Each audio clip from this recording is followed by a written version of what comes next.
so much for giving me this opportunity to present. It is an honor to speak to you all today. This is a presentation to Mizoram Umi Lami Rautan Kupa Sitting. So I'll be sharing, as the title suggests, a little bit about our time in Mizoram on the Chimlin Research Internship. Today's findings will be a presentation of our main findings, and it will mostly be in English, but I will be translating it along as we go.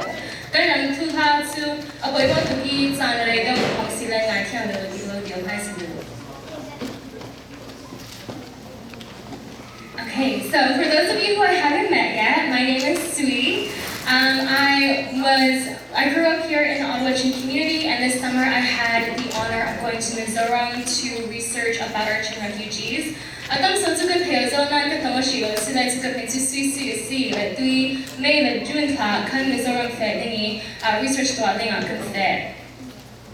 Next slide, please.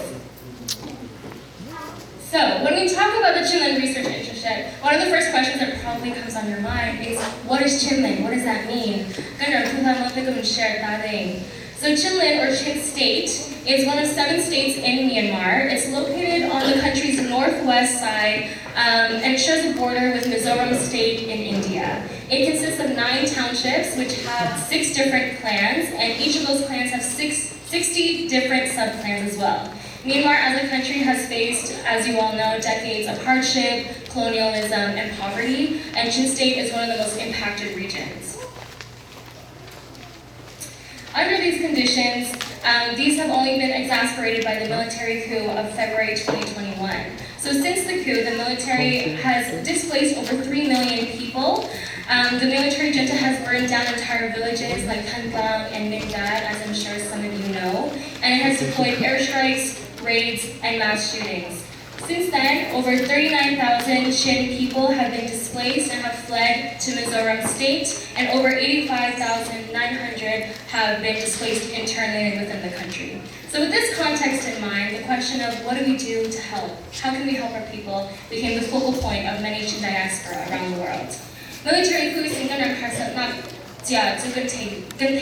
so来历没弄了改成通送通的不qua然后你跟是这样现在人还是那跟多这个这样的说跟本地的地没弄我跟是的 and that led to next slide please. That led to the creation of the Chinlin Research Internship. So this internship was a collaboration between 3 entities, the first one being the Chin Youth Organization of North America, which is an organization that brings together Chin youth across the States and Canada. It was also in collaboration with Rochin, which is a UK organization that focuses on media literacy and education in Mizoram State. And finally with Stanford University, which is a university in California, USA. These 3 parties came together to assemble a research team to send to Mizoram, and that research team had 2 questions in mind that we were hoping to explore. The first one is, how do Chin people navigate their local accommodation, meaning where do they sleep, how do they live, what do their day-to-day activities look like? And the second question was, how do different actors facilitate their resources? So how do different NGOs, local people, politicians help them access things that they need in their day-to-day?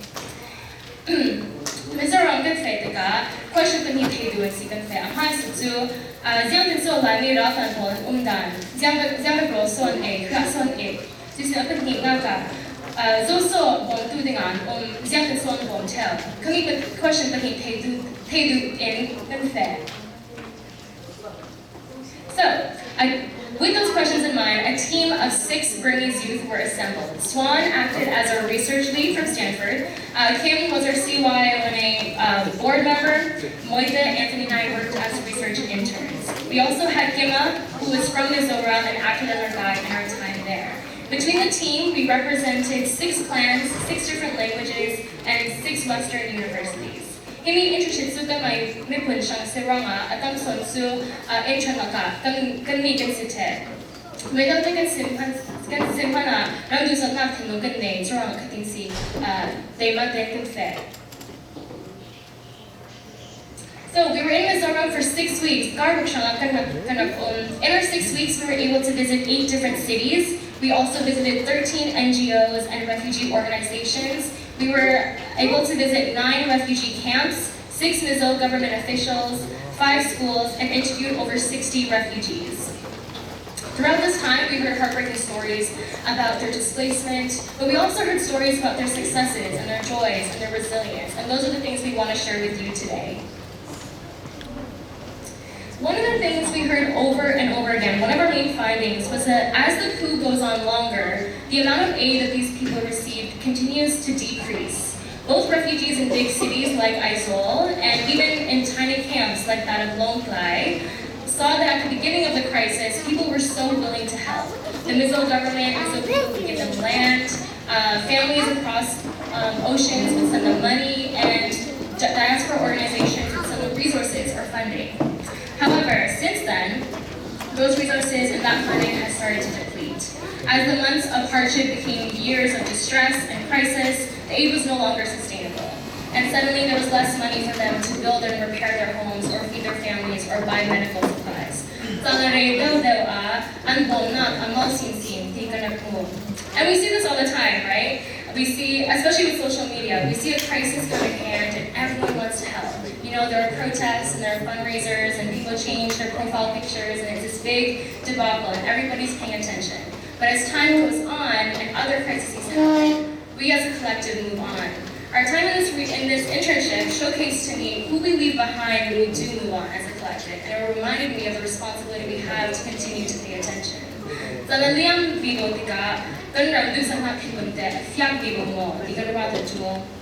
Our time showed me the importance of remembering who it is that we work for and who it is we want to support. And their continuous lack of funding has led to a plethora of other situations.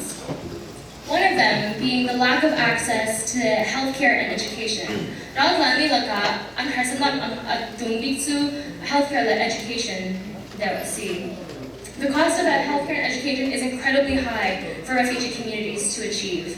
Oftentimes, camps are located hours away from the nearest school or the nearest hospital, and there are little opportunities for these people to access higher levels of care or higher levels of education.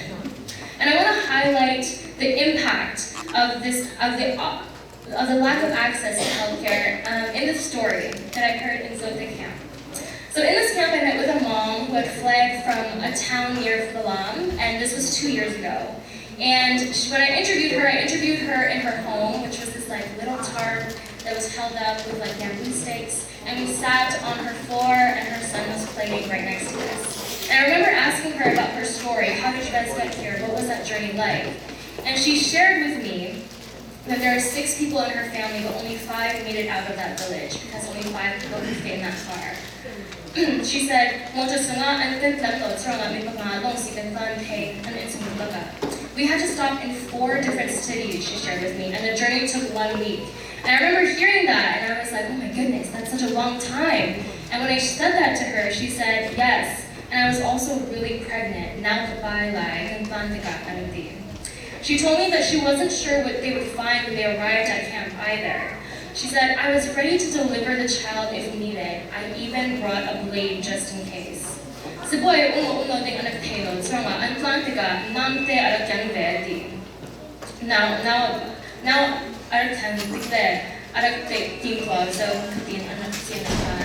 By God's grace, her son was born in the hospital, and they've been here for 2 years since. She shares that even though they made it to camp and they made it to safety, they still really struggle with access to healthcare. She shares that her son has asthma, and so it takes them an hour to walk down this massive hill in order to go to the nearest clinic. I share this story to highlight how this coup has taken away people's ability to care for themselves and their families. A mother fled her home and brought a knife in case she had to perform her own C-section. I want to really highlight how desperate of a family you would have to be in order to take such actions. Even after she arrived at camp, a place where she should have felt solace and relief from fleeing a war, she still has to walk through hard conditions in order to get an asthma pump for her son. So the lack of access to basic things like healthcare and education continues to be a huge burden for Chin refugees in Mizoram. This conversation about healthcare leads me to our third main finding, which is the declining state of mental health within these camps and these refugees' lives. Mental health is not a common topic that is discussed in Chin culture, and that is a part of the issue.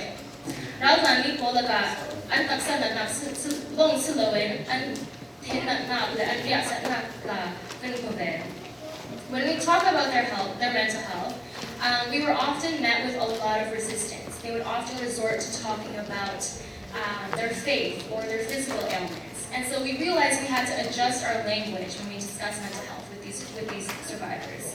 And so we would start asking them about their hopes and their futures instead. We would ask them, what do you look forward to when the war is over? What do you miss most about home? What do you hope for your future? And oftentimes, they would answer with, I don't know. This showcased to us that their immediate situations were so dire that their ability to think beyond, their ability to think about their own futures was so debilitated.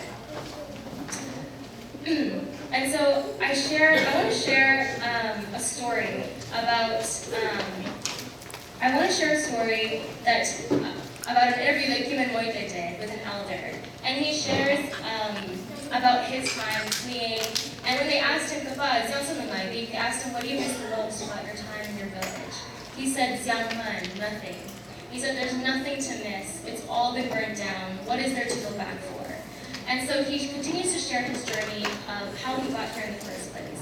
And he said, all my friends are gone now. My best friend passed away before me. I'm so angry with him. Why didn't he wait for me?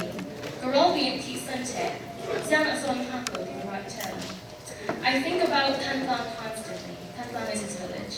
I miss it. No, I miss the very soil of Tanzang. The Kwakamai, a Leilong Rodi in Naifi. I can't sleep at night, even though it's been 3 years, because I keep thinking about Tanzang. I don't want to die here. I don't want to be buried in this unfamiliar place.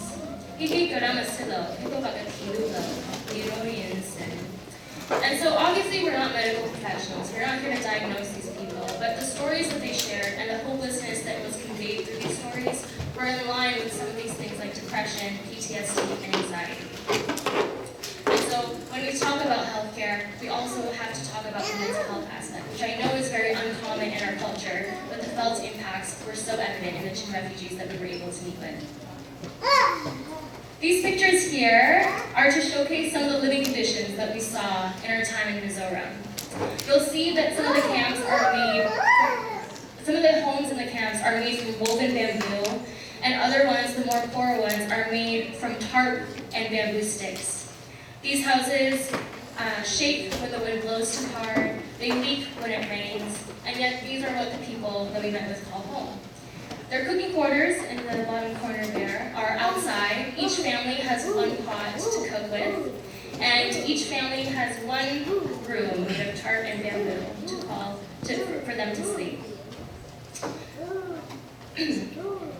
Despite how hard their living conditions were, we were always met with so much hospitality and kindness. Every camp we went to readily offered us snacks and water, even as they shared how difficult it was for them to get food for themselves. And every camp led us in prayer, and they shared their testimonies, and they had so much to be grateful for. And so we were incredibly moved by this sense of community that they showcased. And it made us think about what keeps these people going in such hard times. And so as we move towards the end of the presentation, I also want to highlight the successes and the joy that these people shared with us as well. Even though their stories of hardship and struggle are incredibly important to emphasize the hardships of their reality, I also want to remind us that we are more than our circumstances, and our Chin people have incredible amounts of resilience that we were able to see in our time there.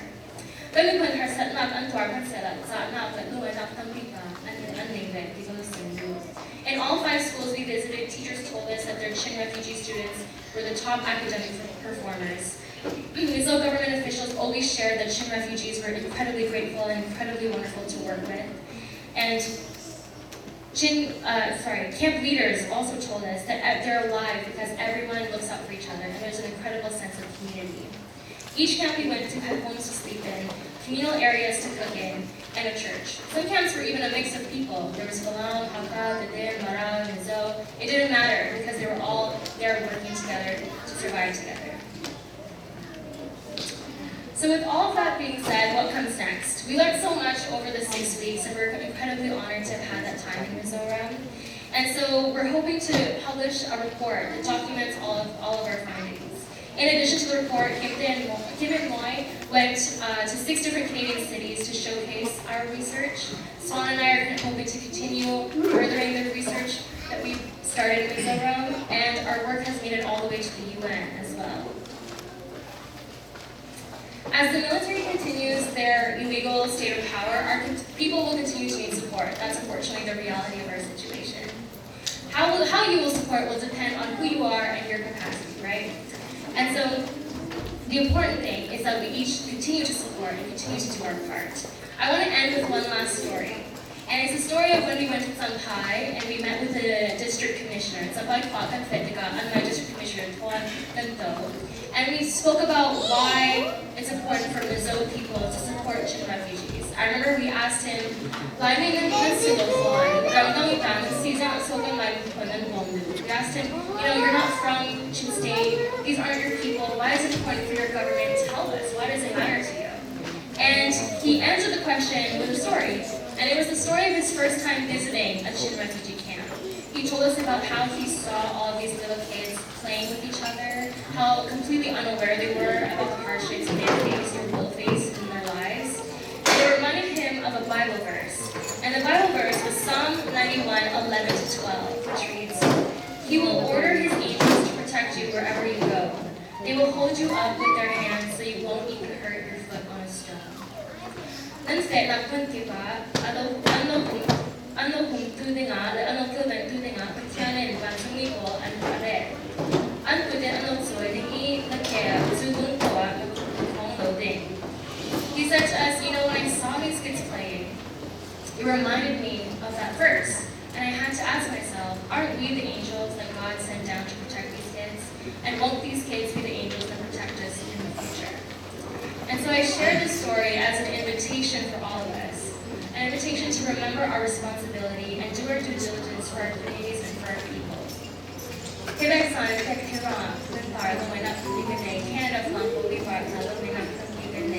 Thank you all for giving me this opportunity to share a little bit about